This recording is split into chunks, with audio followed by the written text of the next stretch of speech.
with me. I have my practice gear Yeah. because all my guitars and everything was with the band, Yeah. you know.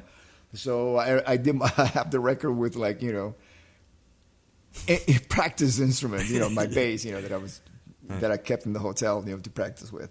And but what I felt during that session was an emotional refuge that I was able to basically go into, away from playing something that completely reminded me of Randy every single night. You know, even though the band got later on renamed Quiet Riot, you know, I mean, the band wasn't even signed to a record deal yet. It was they were making like these little demos, and then the producer went to different labels, and the one that took it was CBS. You know, Yeah.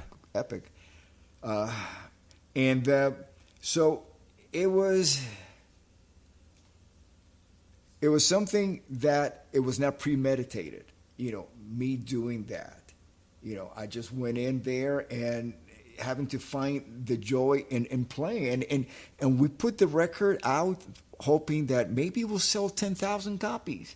Right. You know, so we can, like you said at the beginning of our conversation, just go out there and make a living out of playing. Yeah. You know, it wasn't supposed to be that big. Right. And then the Come and Feel the Noise MTV video comes out, and it explodes. And before you know it, we're on everybody's tour.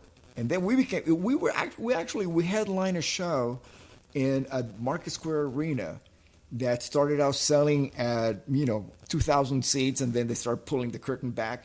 By the time we did the show, it was sold in the round. Wow. It was amazing, Yeah. just because of MTV. And I think having toured with Def Leppard during the Blizzard of Oz tour, they were opening up, for Ozzy, and having seen that these guys were the real deal. There were a lot of real deal musicians that got caught up in this whole MTV era hair band that.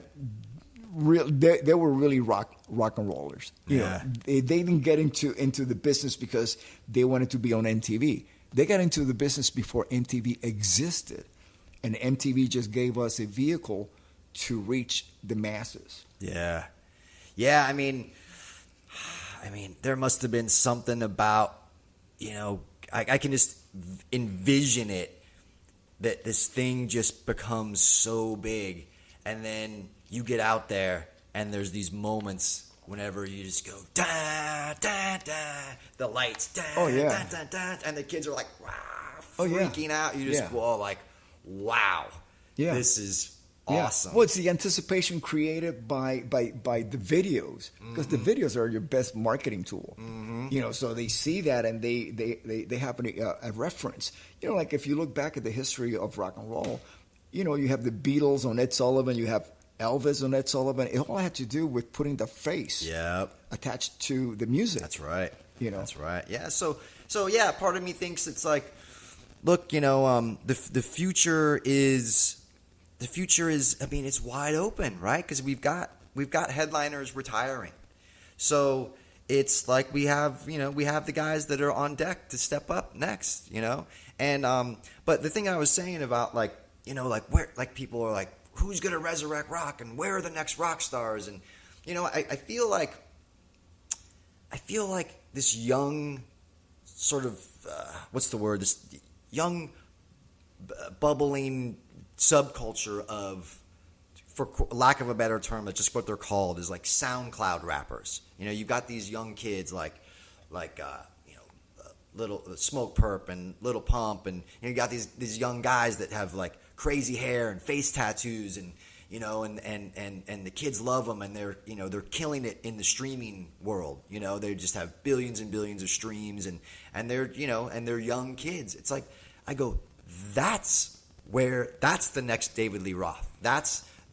These are where the rock stars are. They're just, it's not everything is going to be exactly how it was. We're not going to resurrect rock as we know it, because We're not going to resurrect the 80s. We're not going to resurrect the time period of MTV, of that being the gatekeeper to what people saw. There's too much now. Music is everywhere. Videos are everywhere. Content is everywhere. There's too much to compete with. Then that was the one thing that someone said, this is cool.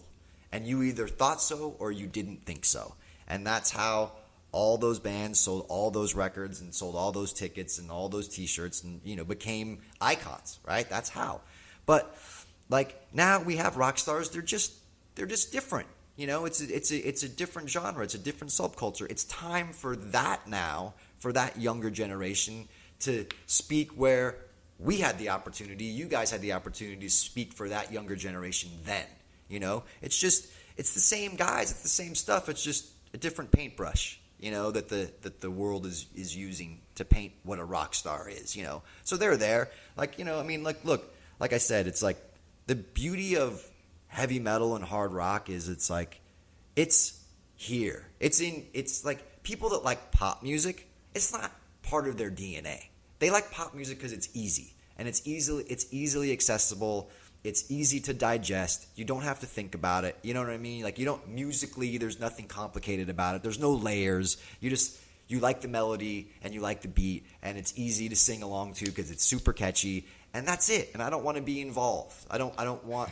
It's not thinking man's music, And people that are drawn to rock and metal and stuff. It's a lifestyle, And everything that we do is lifestyle based around. Like I said, it's this music is a soundtrack to my lifestyle, and no one's gonna take that away from everybody, or from anybody. It's look.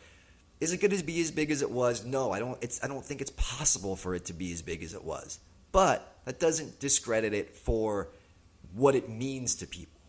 You know what I mean? And so the future of it is that it will continue, and it will continue to inspire people. It will continue to inspire dudes to pick up a guitar and want to get in a jam room with his buddies and cover a Pantera song or a Quiet Riot song or an Ozzy song or whatever. And that will always continue because there's always going to be that person that is inspired by this music, and that makes me feel good that it will, even though these bands are going to retire and even though these icons will pass away, and that it will live forever though, for millions of generations beyond us, beyond the grave.